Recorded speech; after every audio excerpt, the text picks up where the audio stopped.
Doctor Fakhruddin Ahmed. তিনি হঠাৎ করে দেশের ক্ষমতার মসনদে বসে আলোচনা সমালোচনার জন্ম দিয়েছিলেন। সেনা সমর্থিত তত্ত্বাবধায়ক সরকারের প্রধান উপদেষ্টা থাকাকালীন দোর্দণ্ড প্রতাপে দেশ চালিয়েছেন 2 বছর। তার আমলে গ্রেপ্তার হন দেশের 2 প্রধান রাজনৈতিক দলের নেতা, আওয়ামী লীগ ও বিএনপির শীর্ষ নেতা শেখ হাসিনা ও বেগম খালেদা জিয়া। 2 দলের প্রভাবশালী নেতাদের একে একে কারাগারে রেখেই ক্ষান্ত হয়নি সেই সময়কার সরকার। সেই দিনগুলোর কথা ভেবে এখনও শিউরে ওঠেন রাজনীতিবিদরা। 1/11-র সেই নায়ক ফখরুদ্দিন আহমেদ এখন কোথায় আছেন, কেমন আছেন, সেটা জানার আগ্রহ সবারই। তার বিষয়ে বিস্তারিত জানাতে চলেছি এই ভিডিওতে, তাই ভিডিওটি শেষ পর্যন্ত দেখার অনুরোধ রইল।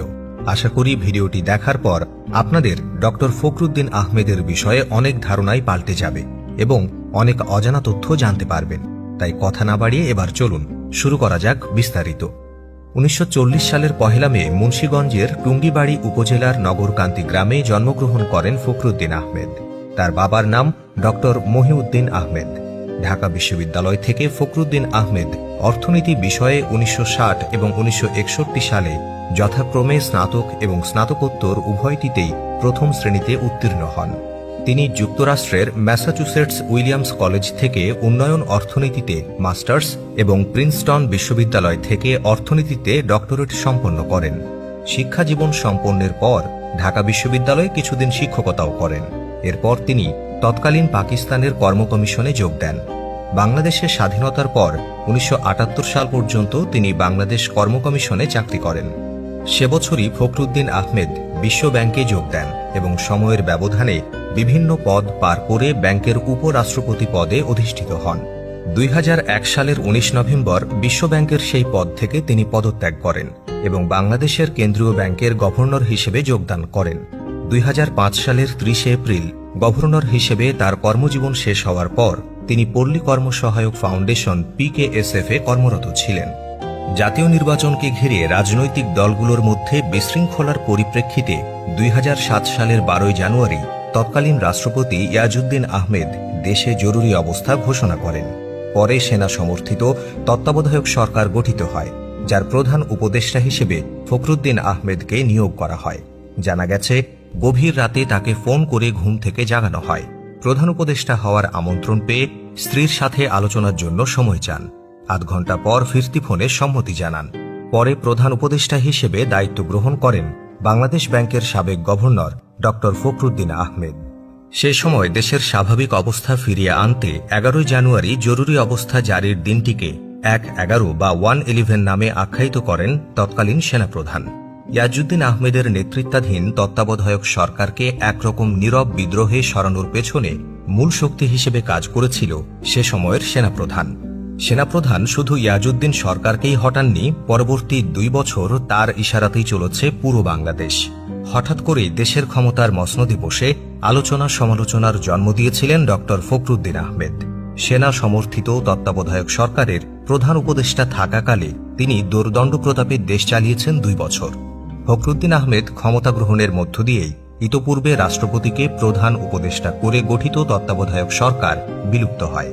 তিনি দায়িত্ব গ্রহণের পর তৎকালীন জাতীয় জীবনে রাজনৈতিক ও সামাজিক অস্থিরতা হ্রাসে গুরুত্বপূর্ণ অবদান রাখার জন্য বেশ প্রশংসিত হন। সে সময় বিশ্বের সর্বাধিক দুর্নীতিগ্রস্ত দেশ হিসেবে পরিচিত বাংলাদেশে ফখরুদ্দিন আহমেদ দুর্নীতি বিরোধী নানান কার্যক্রম পরিচালনা করেন। সে সময় দেশের প্রায় 160 জন রাজনীতিবিদ, সরকারি কর্মকর্তা, নিরাপত্তা কর্মকর্তার নামে অর্থ আত্মসাৎ ও অন্যান্য দুর্নীতির অভিযোগ এনে মামলা করা হয়। 2007 সালের 11 জানুয়ারি সেনাবাহিনীর হস্তক্ষেপে সংঘটিত রাজনৈতিক পরিবর্তন 1/11 নামে প্রচার লাভ করে। চলতি বছরের 11 জানুয়ারি ঘটনাবহুল সেই দিনটির 14 বছর পূর্ণ হয়েছে। সেনাবাহিনীর সমর্থনে ওই সময় গঠিত তত্ত্বাবধায়ক সরকার প্রধান হয়েছিলেন ফখরুদ্দিন আহমেদ। তবে ক্ষমতার মূল কেন্দ্রে ছিলেন তৎকালীন সেনাপ্রধান। মূলত সব তার ইশারাতেই পরিচালিত হতো। 2007 সালের জানুয়ারিতে আয়োজিত নির্বাচন বানচালের জন্য সেনাপ্রধানের প্রশংসা করা হবে নাকি নিন্দা জানানো হবে সে বিষয় নিয়ে মতপার্থক্য রয়েছে। যদিও সেনাপ্রধান তার দেয়া 2টি প্রতিশ্রুতি রেখেছেন। এগুলো হচ্ছে স্বাধীন ও অবাধ নির্বাচন নিশ্চিত করা এবং ক্ষমতা থেকে সরে দাঁড়ানো। কথা ছিল ফখরুদ্দিন আহমেদের নেতৃত্বাধীন তত্ত্বাবধায়ক সরকার দ্রুততম সময়ে দেশবাসীকে একটি গ্রহণযোগ্য জাতীয় নির্বাচন উপহার দেবে। কিন্তু তার উল্টো তাদের বিরুদ্ধে -2 ফর্মুলা বাস্তবায়ন করে শেখ হাসিনা ও খালেদা জিয়াকে দেশের রাজনীতি থেকে বিদায়ের চেষ্টা শুরুর অভিযোগ ওঠে। সেনা সমর্থিত তত্ত্বাবধায়ক সরকারের দায়িত্ব গ্রহণ ও জরুরি অবস্থা জারির 6 মাসের মধ্যে 2007 সালের 16 জুলাই ভোররাতে শেখ হাসিনাকে গ্রেফতার করা হয়। খালেদা জিয়াকে গ্রেফতার করা হয় 3রা সেপ্টেম্বর। এরপর প্রচণ্ড আন্দোলন আর সংগ্রামের তোপের মুখে এক পর্যায়ে শেখ হাসিনা ও খালেদা জিয়াকে মুক্তি দেয়া হয়। তখন গ্রহণযোগ্য একটি সাধারণ নির্বাচনের জন্য সেনা সমর্থিত সরকারের উপর চাপ নতুন করে আরও বেড়ে যায়। অবশেষে 2008 সালের 29 ডিসেম্বর সব দলের অংশগ্রহণে সাধারণ নির্বাচন অনুষ্ঠিত হয়, যার মাধ্যমে 2 বছর পর দেশে ফিরে আসে গণতান্ত্রিক পরিবেশ এবং এতে আওয়ামী লীগ 2/3 আসনে জয়ী হয়ে সরকার গঠন করলে ফখরুদ্দিন আহমেদ গঠিত তত্ত্বাবধায়ক সরকারের বিলুপ্তি হয়। জানা গেছে 2009 সালে ক্ষমতা হারানোর পর ওই বছরই জুন মাসে যুক্তরাষ্ট্রে চলে যান ফখরুদ্দিন আহমেদ। 2009 সালের 14 জুন অবসরে যান তৎকালীন সেনাপ্রধানও। একই বছর 14 জুলাই ঢাকার মার্কিন দূতাবাস থেকে এ সংক্রান্ত একটি টেলিগ্রাম বার্তা ওয়াশিংটনে পাঠানো হয়। উইকিলিক্স টেলিগ্রামটি ফাঁস করেছিল। সেই টেলিগ্রামটিতে বলা হয়, 14 জুন সেনাপ্রধানের অবসর নেয়াতে প্রশ্ন উঠেছে তিনি ভিলেন ছিলেন নাকি হিরো। এ নিয়ে বাংলাদেশিরা তর্কে বিতর্কে নেমেছে।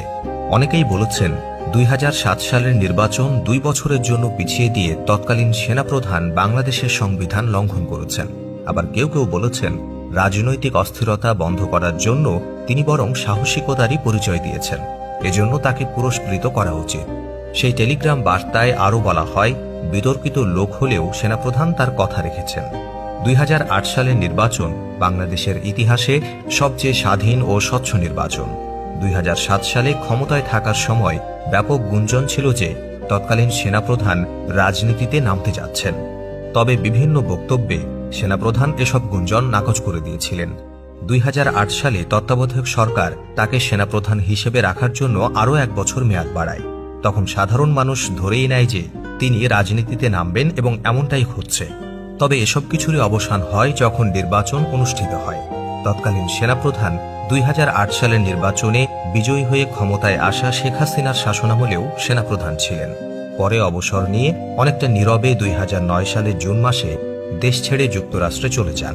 তবে দেশের রাজনীতিতে এখনও তাদের নামগুলো আলোচিত হয়। ফখরুদ্দিন আহমেদ এবং তৎকালীন সেনাপ্রধান এখন যুক্তরাষ্ট্রে বসবাস করছেন। সে সময় তৎকালীন সেনাপ্রধানকে সহযোগিতা করা একাধিক সাবেক সেনা ও গোয়েন্দা কর্মকর্তার ঠিকানাও হয়েছে যুক্তরাষ্ট্র সহ বিশ্বের বিভিন্ন দেশে। যুক্তরাষ্ট্র থেকে একবার তিনি সৌদি আরবে হজ করতে গিয়েছিলেন। তাকে অবশ্য ভারতের কলকাতায়ও দেখা গেছে। বিভিন্ন সূত্রে জানা গেছে 2009 সালে আওয়ামী লীগ সরকার ক্ষমতায় আসার পর বেশ কিছুদিন বিশেষ নিরাপত্তায় তিনি দেশেই ছিলেন। 11 কর্মকাণ্ডের কিছু বিষয় খতিয়ে দেখতে গঠিত সংসদীয় কমিটি জেরার জন্য তলব করেছে তাকে। এ খবর প্রকাশের কিছুদিনের মধ্যেই সপরিবারে যুক্তরাষ্ট্রে পাড়ি জমান। আগে থেকেই ফখরুদ্দিন আহমেদ যুক্তরাষ্ট্রের ম্যারিল্যান্ড স্টেটে 2টি বাড়ির মালিক। একটি বাড়িতে এখন তিনি ও তার স্ত্রী মিনা আহমেদ থাকছেন, সেখানেই অবসর জীবন যাপন করছেন। অন্য বাড়িতে থাকে তার মেয়ের পরিবার। জানা যায় বিশ্বব্যাংকের সাবেক কর্মকর্তা হিসেবে এখনও তিনি পেনশন ভোগ করছেন। খণ্ডকালীন শিক্ষক হিসেবেও ইউনিভার্সিটি অফ ভার্জিনিয়ায় ইন্টারন্যাশনাল স্টাডিজ বিষয়ে গবেষণা ও শিক্ষকতা করছেন ডক্টর ফখরুদ্দিন। যুক্তরাষ্ট্রের বিভিন্ন স্টেটে কর্মরত সাংবাদিকদের মাধ্যমে এ তথ্য জানা যায়। মাঝে মধ্যে সেখানকার সামাজিক অনুষ্ঠানে ফখরুদ্দিন আহমেদকে দেখা যায়, তবে সেটা খুবই কম। ওখানেই ওপেন হার্ট সার্জারি হয়েছে তার। এমনকি ভয়েস অব আমেরিকার সাংবাদিক সরকার কবিরের ছেলের জানাজায় ফখরুদ্দিনকে অংশ নিতে দেখেছেন স্থানীয় সাংবাদিকরা। অবশ্য সেখানে বেশ কয়েকজন ক্ষোভ প্রকাশ করলে জানাজা শেষে দ্রুত তিনি এলাকা ছেড়ে চলে যান। বিভিন্ন সময় তাকে বাজার ও ডিপার্টমেন্টাল স্টোরে দেখা যায় বলে জানিয়েছেন সেখানে কর্মরত সাংবাদিকরা। তাছাড়া বন্ধু বান্ধব ও বিভিন্ন সামাজিক অনুষ্ঠানে ফখরুদ্দিনকে প্রায়ই দেখা যায়। একবার ওয়াশিংটন ডিসিতে বাংলাদেশিদের আয়োজিত একটি বই মেলায় তাকে দেখা গেছে। ফখরুদ্দিনের অর্থনীতিবিদ ছেলে কর্পোরেট অফিসে চাকরি করেন বলে তার পারিবারিক সূত্রে জানা গেছে। কয়েক বছর আগে তার আরেক ছেলে আত্মহত্যা করেছেন।